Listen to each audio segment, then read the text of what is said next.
कैसे देखते हैं पेशावर ज़ल्मी वर्सेस कोयटा ग्लैडिएटर्स? और देखें कि कोयटा ग्लैडिएटर्स का अगर कंपैरिजन करें तो पेशावर ज़ल्मी 12 मैचेस जीती है और कोयटा जो है वो 9 मैच जीती है, और अब एक कप्तान तब्दील हो गया है। इसको किस निगाह से देखते हैं? देखिए, कप्तानी का डिसीजन जो बिल्कुल लास्ट मोमेंट पे हुआ है, और ये थोड़ा सा ना सब में एक हाइप बनी हुई है कि क्यों हुआ, किस लिए हुआ, किसने किया। शेन वॉटसन ने किया। शेन वॉटसन ने जो स्टेटमेंट दी, उसके बाद एकदम कप्तान चेंज, और उन्होंने फिर बोला कि मेरे जो प्लान है उसमें बहुत से लड़के नहीं हैं। तो बहुत सारी चीज़ें हैं जो हिडन थी और चंद दिनों पहले बाहर आई हैं, वो बहुत अजीब सी एक हवा बनी हुई है। तो ये इतने बड़े टूर्नामेंट स्टार्ट होने से पहले, वो भी स्पेशली 2-3 दिन पहले, वो एक टीम के लिए अच्छा मैसेज नहीं होता। आपको लगता है सरफराज को आज शेन वॉटसन ड्रॉप कर देंगे या चांस नहीं लेंगे? नहीं, जो उन्होंने स्टेटमेंट दिए उसमें तो उनके प्लान में ही नहीं है। उसने बोला मेरे प्लान में तो नहीं है सरफराज। तो ये अजीब एक सरप्राइज सी बात है, क्योंकि एक प्लेयर ने 2016 से 8 पीएसएल में कप्तानी करता चला रहा है। कप्तानी की, उसकी कप्तानी एक उसका ट्रेडमार्क थी। फिर उसकी कप्तानी में 2 फाइनल हारी, 1 जीते। फिर उसके अलावा भी पाकिस्तान के लिए भी उसकी काफ़ी सारी सक्सेस है। मगर वही वाली बात है कि शेन वॉटसन का अपना एक माइंड सेटअप है। वो उससे आए, उन्होंने बोला कि मैं नहीं, रायली को लाऊंगा, उसको कप्तानी कराऊंगा, जबकि रायली, इत्तेफाक की बात है, हमने जहां भी देखा कहीं भी उसने कप्तानी नहीं की। अब देखते हैं क्या होता है। तनवीर, आपकी क्या राय है? कप्तान चेंज हुआ है कोयटा ग्लैडिएटर्स का शेन वॉटसन की ख्वाहिश पर। मोइन खान ने भी स्टेटमेंट दे दिया था कि सरफराज पे उन्होंने छोड़ दिया है, तो खिचड़ी तो पक रही थी। देखिए, जिस तरह आपने मेरे YouTube चैनल की बात की, बताओ इकबाल भाई का भी YouTube चैनल मेरा तो है ना, बिल्कुल। काउंटर अटैक हुआ है। अभी मजीद हम मालूमात ब्रेक में जमा करके फिर बताएंगे आप। इकबाल भाई का भी YouTube चैनल है। ठीक है। अच्छा, देखिए, आपने ये जो बात की है ना कप्तानी की, मैं उसको जरा थोड़ा डिफरेंट तरीके से मैं उसको देखता हूँ। देखिए, सरफराज की अभी 1-2 साल 3 साल से जो परफॉर्मेंस उसकी अच्छी नहीं थी, एज अ कैप्टनसी भी परफॉर्मेंस। कराची को जितवाया, ठीक है, आजम ट्रॉफी। नहीं, वो मैं T20 की PSL की बात कर रहा हूँ। फिर आपने देखा कि मोइन भाई ने भी आके, जब वो हेड कोच थे, उन्होंने प्रेस कॉन्फ्रेंस में इनके अगेंस्ट एक किस्म की बात की कि इतनी अच्छी परफॉर्मेंस नहीं है, कप्तानी अच्छी नहीं हो रही, परफॉर्मेंस नहीं है। तो वहाँ से एक चीज़ नज़र आ गई थी कि लगता है कि अब सरफराज की कहानी लगता है यहाँ ख़त्म होने जा रही है। ये मेरा एक अपना ओपिनियन है। शायद अगर नदीम उमर साहब और मोइन भाई अगर स्ट्रेट अवे कहते हैं कि जी इसको कप्तानी से हम हटा रहे हैं, तो 100% पाकिस्तान का मीडिया उनके पीछे पड़ जाता, रोज़ इंटरव्यू करता कि भाई ये तो आपके साथ सारी जिंदगी रहा है, पाकिस्तान CC में खेलता रहा है, उमर एसोसिएट के साथ रहा है, जो भी है। परफॉर्म तो किया है ना उसने। नहीं, मैं वो बात नहीं कर रहा। पहले साल 2016 में फाइनल में पहुंची कोयटा ग्लैडिएटर्स, दी है, मैं वो बात नहीं कर। मैं ये कह रहा हूँ 17 में फाइनल में पहुंची। हाँ, मैं ये कह रहा हूँ कि इन दोनों से सवालात बहुत मीडिया की तरफ से होने लग जाते। तो मुझे ऐसा लगता है कि देखिए, इस शेन वॉटसन से पहले इनको बिल्कुल पता नहीं था, क्योंकि इनमें मेरे ख्याल इतनी हिम्मत नहीं पैदा हो रही थी कि हम सरफराज को हटाएं, क्योंकि रुनमाई के टाइम तो सरफराज ही था वहां पे। तो जैसे ही शेन वॉटसन आया, उसने आके, हो सकता है इन्होंने बोला कि भाई तो तेरे को आगे रखते हैं, तू ही कर सकता है, हम तो कुछ नहीं कर सकते। तो मुझे ऐसा लगता है कि अब सरफराज की जो कोयटा ग्लैडिएटर से जो क्रिकेट मुझे नजर आ रही है, वो खत्म होती हुई नजर आ रही है। इस दफा कम मैचेस हो सकता, अगली दफा शायद ना भी हो। बिल्कुल।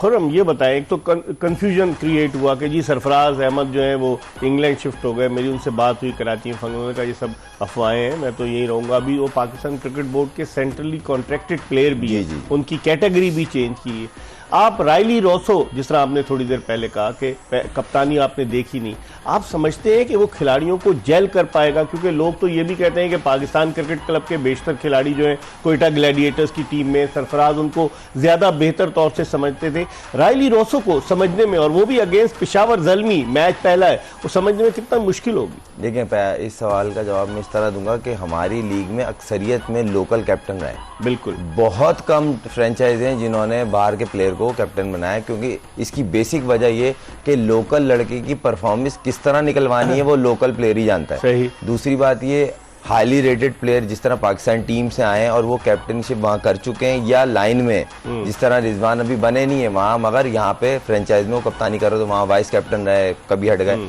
तो उनको उस चीज़ का एडवांटेज मिला।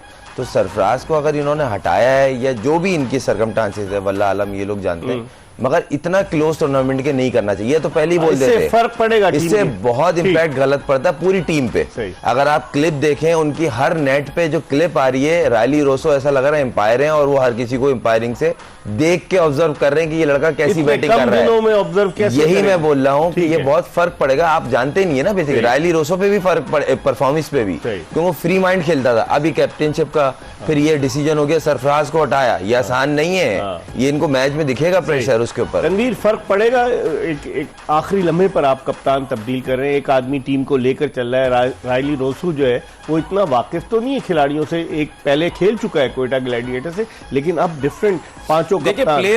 प्लेयर्स के साथ वो वाकिफ है या नहीं है। अगर उसने कप्तानी कहीं की भी हो ना, तो वो आप फिर किसी भी लीग में जाके एडजस्ट कर लेते हैं, क्योंकि आपने पूरे प्लेयर्स 15-20 लड़कों को लेके चलना है। यहाँ वो एक ऐसी टीम की कप्तानी कर रहा है जो गिरी हुई है, जो गिरी हुई। गुज़िश्ता अच्छा, मुझे 3-4 बताएं कि उसमें। अगर कोयटा की परफॉर्मेंस अच्छी नहीं होती, क्या हमारा मीडिया शेन वॉटसन के से जाके पूछेगा क्या? कि भाई आपने क्या डिसीजन लिया है? वो तो जो ओनर ने लिया है ना, उसको लाने का फैसला। उनके देखिए कहानी सारी जाके ऑनर के ऊपर ही जाएगी। शेन वॉटसन के पास किसी की हिम्मत नहीं है जा जाके बार बार पूछेगा।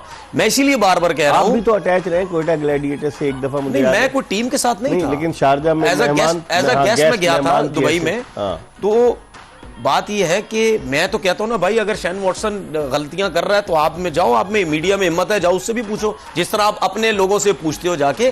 इसीलिए सारा जो है वो में आएगा गेम तो हुआ उससे है। जरूर पूछेंगे। फिर हम अब आते हैं पेशावर ज़ल्मी की तरफ। पेशावर ज़ल्मी की कप्तानी कर रहे हैं बाबर आजम, और बाबर आजम ने कराची किंग्स की भी कप्तानी की, फिर वो चले गए। अब उनके लिए भी एक चैलेंज होगा, क्योंकि उन्हें पाकिस्तान की T20 टीम की कप्तानी से हटा दिया गया था और वो एज अ प्लेयर खेले। पेशावर ज़ल्मी, उसको आप किस निगाह से देखते हैं वर्सेस कोयटा ग्लैडिएटर्स? देखिए, पहला मैच है दोनों टीमों का। पहले मैच में जो 11 की सिलेक्शन होगी ना, वो बड़ी मैटर करेगी, क्योंकि दोनों टीम में ऐसे एक भी बॉलर नहीं है जो कंसिस्टेंट खेलते आ रहे हो या इंजरी प्रोन ना हो। आमिर अगर खेलता रहा, वो इंजरी प्रोन भी है, आप उस पर डिपेंड नहीं करता। हसनैन की वापसी हो रही है, इसी तरह उनकी उसमें चले जाए तो जो खेल रहे हैं उनके मेन वेपन है। अगर सलमान है वो स्लिंग एक्शन वाले, या एक दो और हैं, वो भी सलमान इरशाद कंसिस्टेंट नहीं है कहीं भी। अच्छा। कि एक होता है ना कंसिस्टेंट आप खेल रहे हो, और गैप के बाद आके, कल हम लोग ही डिस्कस कर रहे थे, आके एकदम से जैसा नसीम कल स्ट्रगल करता हुआ देखा, वो टाइम के बाद आया। मगर आपका पहला मैच, ओपनिंग मैच बड़ा फर्क है, और दूसरी बात ये दोपहर में मैच है, इसमें बॉलर को कम हेल्प मिलती है। कल रात में जिस तरह बॉलरों की मार लग रही थी, जब लगने पे आई बैट पे बॉल शुरू हुआ है, तो ऐसा लग रहा था बॉलर बच रहा है, और ओस का भी फैक्टर था, ओस का भी था। इसी तरह जब दोपहर में मैच है, दोपहर में थोड़ा सा और ड्राई वेदर हो, तो मुझे ऐसा लगता है कि आज जो बॉलिंग दोनों टीमों से खेलेगी ना, वो फर्क डालेगी। मुझे बड़ी उम्मीद है, आई होप कि अबरार खेले। अबरार को मैं खेलता हूँ, क्योंकि देखें वो बैठने वाला प्रोडक्ट नहीं है अभी। उसको तो घुमा फिरा के ले आए श्रीलंका, वहाँ वर्ल्ड कप में गए। देखिए वो मैंने आप ही के प्रोग्राम में मैंने बोला था, वो ऐसी प्रोडक्ट है, उसको खिलाएंगे, वो अलग लेवल है का प्लेयर, मगर खिलाएंगे तो होगा ना। ठीक है तनवीर, आप क्या देखते हैं? अबरार अहमद, उसको मौका मिलना चाहिए जिस तरह से? देखिए मैं सीधी बात बताऊं, मैं बहुत दफा बोल चुका हूं, किसी को अच्छी लगती है, बुरी लगती है, डोमिसाइल का बहुत बड़ा फर्क है, सीधी बात है। अगर आप उसको मैचेस खिलाओगे, पाकिस्तान का नहीं है उसका डोमिसाइल तो है, लेकिन जाहिर सी बात है, वो मैं अब क्या बोलूं, फिर लोग बोलेंगे नहीं, लेकिन तनवीर टीम तो पाकिस्तान की सेलेक्ट होती है ना, करते जो भी आता है वो ये नहीं कहते कि कराची का, लाहौर का, वो कहेंगे पाकिस्तान का प्लेयर। बात ये है कि पीएसएल के अंदर ऐसे ऐसे लड़के क्रिकेट खेल रहे हैं जिनका फ्यूचर में कोई पाकिस्तान से ताल्लुक ही नहीं। कौन है ऐसे? फॉर एग्जांपल आपके सामने ये हैदर अली, जिस तरह मैंने कल बात की है, ठीक है, पाकिस्तान मतलब उसने अपने डेब्यू में, देखिए हैदर अली ने इंग्लैंड में जब कोविड था, अपने डेब्यू में पहले मैच में, मेरा कहने का मकसद ये है कि ये नहीं है कि ये जो है पाकिस्तान टीम में आगे जाके, नहीं, मैं ये कह रहा हूं ये ऐसे प्लेयर्स हैं कि जिनको बहुत कम ऐसे मौके अब मिले, शायद पाकिस्तान टीम में चले जाएं, क्योंकि इनकी कोई ऐसी परफॉर्मेंसेस या इन्होंने सीखना तो है नहीं है। देखिए तो फ्रेंचाइज का डिस्क्रिप्शन है ना, कि वो जिसको चाहे पैसे खर्च कर रहे हैं, जिस लड़के को सिलेक्ट करें। तो फ्रेंचाइज है, तो फिर फ्रेंचाइज तो फिर यही करती है, आपके सामने है, आउटसाइडरों को ला के बिठा देते हैं डगआउट के अंदर। तो देखिए हमारा काम ये है, चाहे पीएसएल, मुझे बहुत से लोग कहते हैं कि यार तुम पीएसएल में जो भी लड़का आता है तुम उसके पीछे पड़ जाते हो, मालिक की अपनी मर्जी होती है। भाई यहीं से अब आपकी पाकिस्तान टीम की जो सिलेक्शन है ना, वो यहीं से हो रही है। तो भाई फिर आप एक मिनट जी, आप कुछ कह रहे थे? मैं यहाँ ऐड करना चाहूंगा। देखें इन्होंने जो बात की ना, ये इसी चीज पे मेरे को इख्तलाफ है कि ये जो एक कॉन्सेप्ट बना हुआ ना, हम पीएसएल की प्रोडक्ट हमें मिल गई, ये गलत है। इसी तरह इन्होंने ये सवाल कहा है कि पाकिस्तान खेलने का जिसका अब नहीं है, वो नहीं, क्यों नहीं खेल, फ्रेंचाइज क्रिकेट का पाकिस्तान टीम से कोई ताल्लुक नहीं होना चाहिए। एक्स्ट्राऑर्डिनरी परफॉर्मेंस है, आप उसको पिक करें, उसको कैंप में रखें, अगर आपको लगता है कि हाँ ये इस काबिल है पाकिस्तान टीम में तो जाने के लिए, डायरेक्ट सेलेक्ट कर लेते हैं नहीं पीएसएल की मैं परफॉर्मेंस एक बात इनके सवाल का जवाब दे रहा गलत है ना। हूं, ये गलत है। तो ये सोच भी गलत है कि इस लड़के का कैरियर अगर वो फिट है, परफॉर्म कर रहा है तो वो खेल सकता है, दुनिया की कोई भी लीग हो और खेल ले।